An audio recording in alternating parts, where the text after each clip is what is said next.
বিখ্যাত দার্শনিক রানে ডেকার্টের নাম সবাই শুনেছেন। উনি একটি মূল্যবান কথা বলেছেন, সেটা হচ্ছে it is not enough to have a good mind.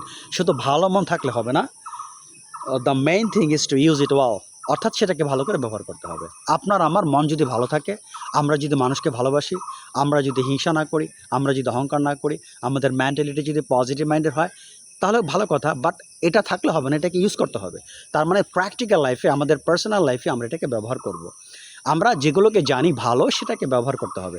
যদি ব্যবহার না করি, তাহলে কিন্তু জিনিসটা অপ্রয়োজন হিসেবে থাকবে। যেমন ধরেন, ফর এক্সাম্পল, আপনার হাতে একটি মূল্যবান বই আছে।